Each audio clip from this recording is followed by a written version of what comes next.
बात करते हैं सीबीएसई के नए फॉर्मूले की, जिसके बाद इंतजार है रिजल्ट का।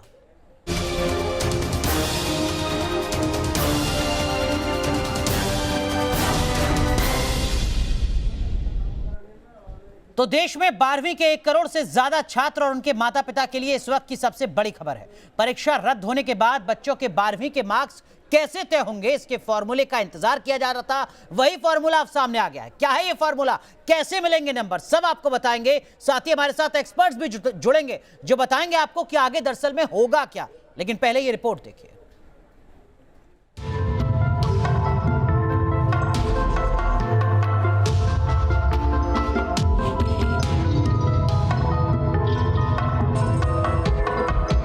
इस साल 12वीं के छात्रों का रिजल्ट इस बात पर तय होगा कि उनका 10वीं और 11वीं में परफॉर्मेंस कैसा रहा। सीबीएसई की 13 सदस्यीय कमेटी ने जिस फॉर्मूले पर मुहर लगाई है वो 30-30-40 के आधार पर काम करेगा। आसान शब्दों में कहें तो 10वीं के क्लास में जो मार्क्स छात्र को मिले उसका 30% वेटेज होगा। 11वीं के क्लास में जो मार्क्स मिले उसका भी 30% वेटेज होगा। 12वीं के यूनिट टेस्ट या मिड टर्म या प्री बोर्ड में मार्क्स का 40% वेटेज होगा। तीनों क्लास में छात्रों के परफॉर्मेंस के आधार पर आपकी 12वीं की मार्कशीट तैयार होगी। नहीं सर, हम इससे सेटिस्फाई नहीं है, क्योंकि सर ये जो 30% 10th के बेस पे सर हमें दे रहे हैं। अब हम सर 10th में जिस बच्चे का नंबर कम होगा तो सर उस बच्चे का भी तो हमें सोचना पड़ेगा, क्योंकि सर हम प्री बोर्ड को इतने सीरियसली नहीं लेते। प्री बोर्ड को सर हम हल्के में लेते, तो हमें उस तरह से हमने तैयारी नहीं किया होता है सर। और 10th में जिस बच्चे के नंबर कम आए होंगे सर उसका फिर उसके लिए भी तो अभी प्रॉब्लम होगा, कॉलेज में एडमिशन भी नहीं मिलेगा उसके बेस पे सर। ये फॉर्मूला कैसे काम करेगा ये तो हमने आपको बता दिया, लेकिन सवाल ये है कि 10वीं के मार्क्स का मूल्यांकन कैसे होगा, 11वीं के मार्क्स का मूल्यांकन कैसे होगा, इसे भी आसान शब्दों में समझिए। 10वीं क्लास में 5 सब्जेक्ट में से जिन 3 सब्जेक्ट में छात्र के सबसे ज्यादा मार्क्स हैं उसका 30% वेटेज लिया जाएगा। 11वीं क्लास के फाइनल एग्जाम में जो थ्योरी पेपर्स के मार्क्स छात्रों को मिले उनका 30% वेटेज होगा। वहीं 12वीं क्लास में प्री बोर्ड के मार्क्स को 40% वेटेज दिया जाएगा। जब बच्चा 10th का बोर्ड क्रैक करके आता है तो वो थोड़ा रिलैक्स होता है, वो मतलब पढ़ाई का इतना प्रेशर वगैरह नहीं होता। और स्कूल में भी उसे पेपर देने होते हैं, तो एक स्कूल भी जो होते हैं वो थोड़ा स्ट्रिक्ट चेकिंग करते हैं। तो इस वजह से जो 11th की जो हमारी परसेंटेज डिसाइड हुई है वो थोड़ी ज़्यादा है, 30%। डिसीजन तो सही लिया होगा उनने अपने हिसाब से, पर 11th के हिसाब से बहुत ज़्यादा 30% बहुत ज़्यादा ले लिया उनने, क्योंकि 10th और 12th में प्रेशर रहता है बच्चों को परसेंटेज का, तो फिर 12th एंड 12th में वो ज़्यादा फोकस करते हैं। 12वीं के बच्चों का रिजल्ट 31 जुलाई से पहले आ जाएगा। जो छात्र मूल्यांकन से संतुष्ट नहीं उन्हें परीक्षा देने का मौका मिलेगा। आज सीबीएसई ने सुप्रीम कोर्ट के सामने ये फॉर्मूला रखा है। रिजल्ट तय करने के लिए हर स्कूल में रिजल्ट कमेटी बनेगी जिसमें 5 सदस्य होंगे। मार्क्स का क्राइटेरिया दिया है, इससे जस्टिस बच्चों के साथ नहीं हो पाएगा।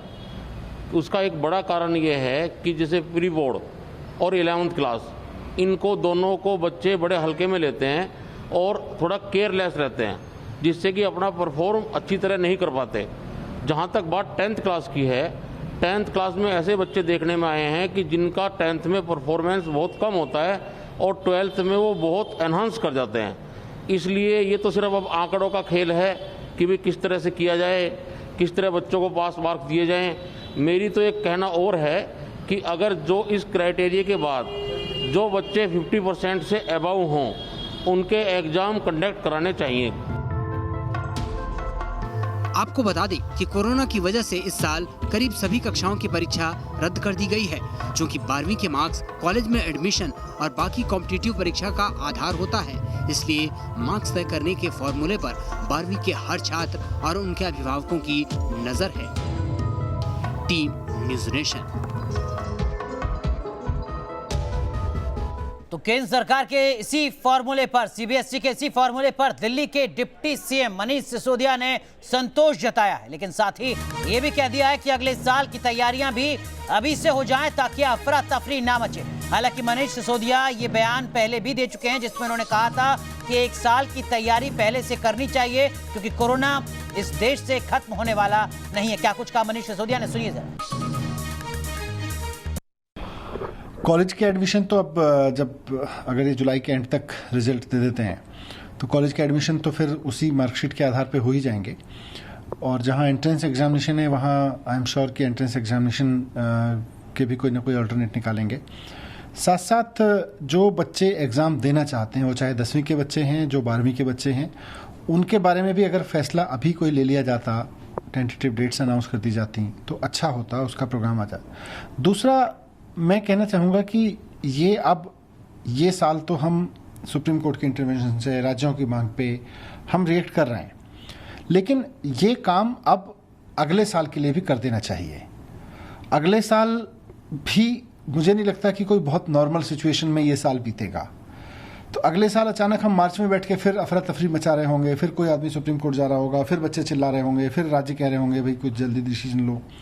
तो अभी से एक प्लान बना देना चाहिए। और ऑनलाइन अगर पार्शली स्कूल खुलते हैं, पार्शल स्कूल कैसे खुल सकते हैं, उसमें मान लीजिए खुलते हैं तो उस वक्त कैसे असेसमेंट हो सकते हैं, प्रैक्टिकल्स कैसे होंगे और कैसे प्रोजेक्ट सबमिट होंगे, इन सब की एक योजना कोरोना की रियलिटी को स्वीकार करते हुए, पेंडेमिक की सिचुएशन की रियलिटी को स्वीकार करते हुए अभी इस साल जारी कर देनी चाहिए।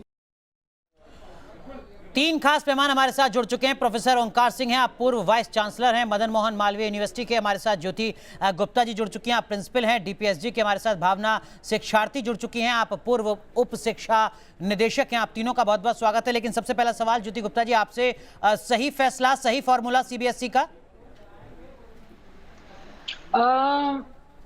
इस फॉर्मूला से मैं ये कहूंगी कि सब लोग शायद हो सकता है खुश ना रहें, क्योंकि कहीं ना कहीं अभी हम सुन भी रहे थे बच्चों के माध्यम से कि 10th में उन लोगों ने अगर बहुत अच्छा परफॉर्म नहीं किया, 11th में बहुत सीरियस नहीं रहे हैं, 12th के प्री बोर्ड्स तक उन्होंने अपनी परफॉर्मेंस बहुत अच्छी नहीं करी है। तो कुछ बच्चे ज़रूर ऐसे रहेंगे जिनके लिए कि ये रिजल्ट ठीक नहीं रहेगा, पर सब कुछ देखते हुए, मतलब आज की सिचुएशन देखते हुए, एक क्रेडिबल रिजल्ट लाने के लिए इससे बेहतर फॉर्मूला नहीं हो सकता था। क्योंकि कोई भी अगर सीबीएसई अपना रिजल्ट डिक्लेयर करता है और उसके ऊपर अपनी मोहर लगाता है, तो उसके लिए एक क्रेडिबल रिजल्ट होना बहुत जरूरी है, जिसके लिए 10th का जो एग्जाम बच्चों ने दिया है, एक इंडिपेंडेंट जो सीबीएसई ने एग्जाम लिया है और बच्चों ने दिया है, उसका इसमें शामिल होना बहुत जरूरी था। 11th का जो है, क्योंकि बच्चे वही सब्जेक्ट्स 11th में भी पढ़ते हैं और 11th का पूरा साल बच्चों ने अपने हाफ ईयरली एग्जाम्स भी दिए हैं, यूनिट टेस्ट भी दिए हैं और फाइनल एग्जामिनेशंस भी दिए हैं, जो कि 12th में काफी बच्चे जो हैं ऑनलाइन भी नहीं दे पाए हैं। तो इसलिए जो फॉर्मूला निकाला है 10th, 11th और 12th तीनों को मिला के, कि अगर 12th में कुछ बच्चे नहीं भी दे पाए, अगर उन्होंने 11th और 10th अपना अच्छे से किया है, तो बच्चे पार हो जाएंगे बहुत आसानी से। ठीक है, आप कह रही हैं कि मौजूदा वक्त के लिहाज से ये सबसे बेहतर ऑप्शन हो सकता था जो सीबीएसई ने फॉर्मूले के तौर पर दिया है। लेकिन प्रोफेसर ओंकार सिंह जी, क्या हायर स्टडीज के लिए, क्या एडमिशन के लिए बच्चों की जो मेरिट बनेगी इस रिजल्ट के आधार पर, उससे कहीं क्या मुश्किलें उनकी बढ़ जाएंगी या बहुत ज्यादा घबराने की जरूरत नहीं होने वाली है? देखिए, जो अंकों के आधार पर मेरिट बनाने की बात है, तो निश्चित रूप से ये 30% और 40% का जो फॉर्मूला है, इसमें बच्चों को, अच्छे बच्चों को हो सकता है उनका ड्यू ना मिले और कुछ बच्चों को अनड्यू मिल जाए।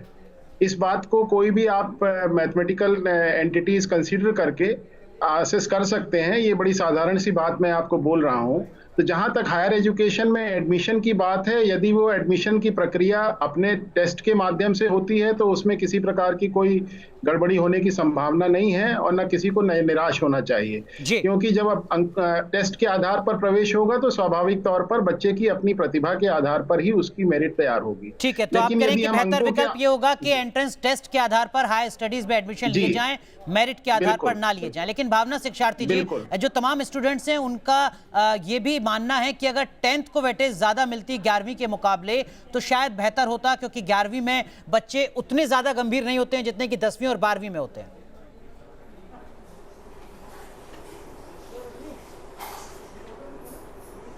देखिए, 10th का 30% जो किया गया है वो गलत नहीं किया गया है, क्योंकि बोर्ड का एग्जाम था इनका, है ना।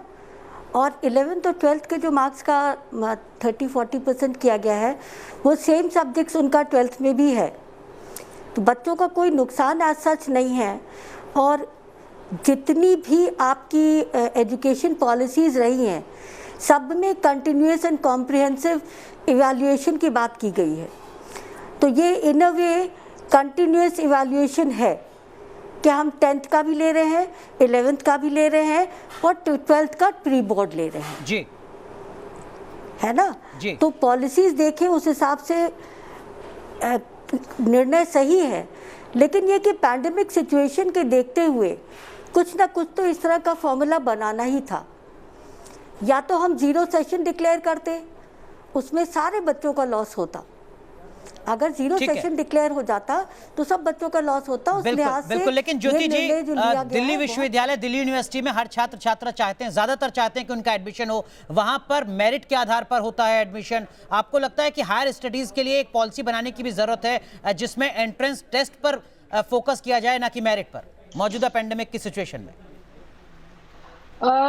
जरूर, मतलब उसकी बात भी हो रही थी कि दिल्ली यूनिवर्सिटी में भी एंट्रेंस बेस्ड एग्जामिनेशंस होंगे, ताकि जो एक 12th का रिजल्ट होता है वो एक स्कूल लीविंग सर्टिफिकेट है और स्कूल लीविंग रिजल्ट है, वो that is the cap of all the 14 years of education जो कि बच्चे ने एक स्कूल में ली होती है।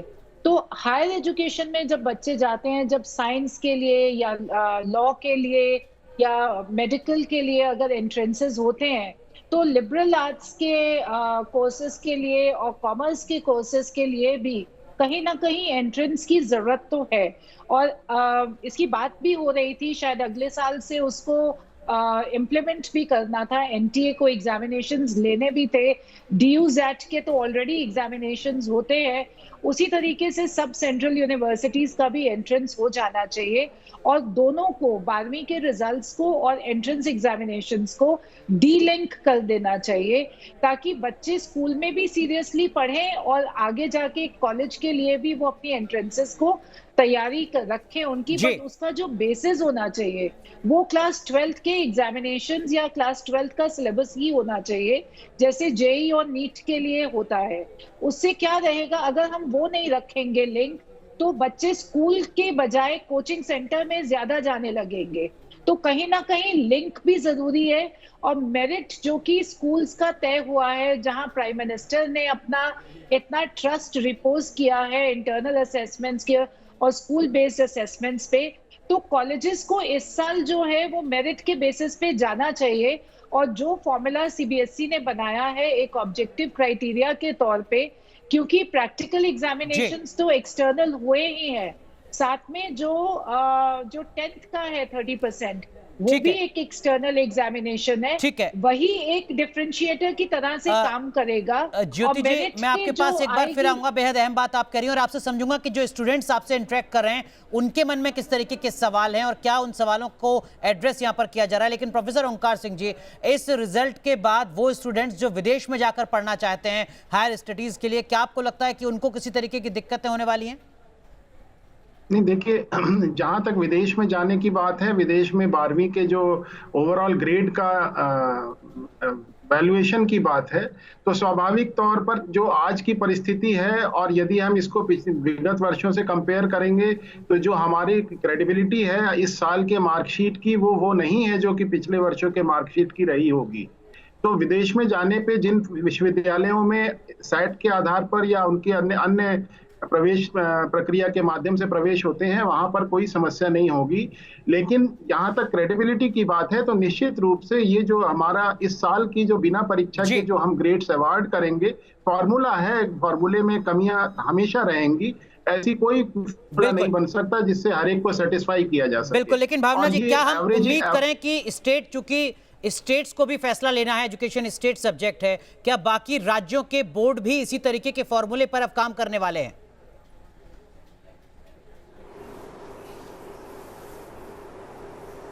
देखिए अनुराग जी, निर्णय तो बोर्ड्स को लेना पड़ेगा, क्योंकि बिल्कुल अनफोर्सीन सिचुएशन है ये।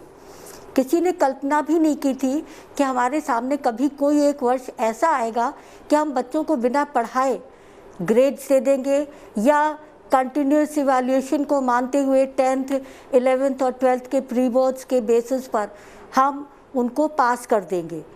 तो ये अलग सी सिचुएशन है और हर स्टेट को इस तरह का निर्णय लेना पड़ेगा, क्योंकि बोर्ड सेंट्रल ने लिया है। तो ये तो 12th के बाद बच्चे जाते हैं, कोई ज़रूरी नहीं कि यूपी का बच्चा यूपी में ही पढ़े, है ना, या महाराष्ट्र का बच्चा महाराष्ट्र में ही पढ़े। तो हर बोर्ड को ये निर्णय लेना पड़ेगा। बिल्कुल, लेकिन एक चीज़ और भावना जी, संक्षेप में अगर आप बता सकें, अगर मैं 12th का स्टूडेंट हूं और मैं इस रिजल्ट से संतुष्ट नहीं हूं, मैं दोबारा एग्जाम देना चाहता हूं, क्या ये संभव हो पाएगा, क्या ये आसान हो पाएगा, और क्या इससे मेरी जो आने वाली साल है उस पर किसी तरीके का कोई नेगेटिव असर पड़ेगा?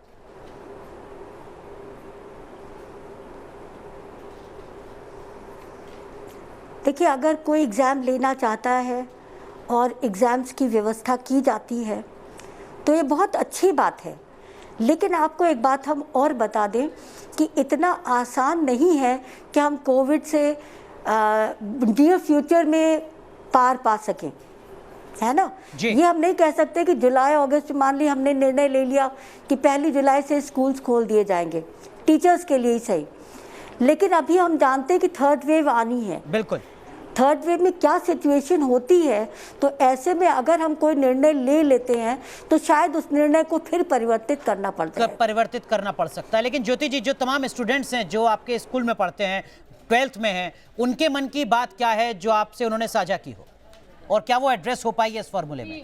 जी, बच्चे अभी हमारे पास स्कूल में ही हैं, इधर ही हैं, और उनमें से कुछ बच्चे, उनको लग रहा है कि ठीक है, बट ज्यादातर बच्चों को लग रहा है कि ये फॉर्मूला उनके लिए नुकसानदायक है। और अगर वो दे सकें, क्योंकि कुछ बच्चे जो विदेश जा रहे हैं उनको विदेश के लिए अब जाना है, निकलना है, और उनको ये लग रहा है कि अब हमारे पास वक्त नहीं है अपनी चॉइस को एक्सरसाइज करने का और दोबारा एग्जाम देने का।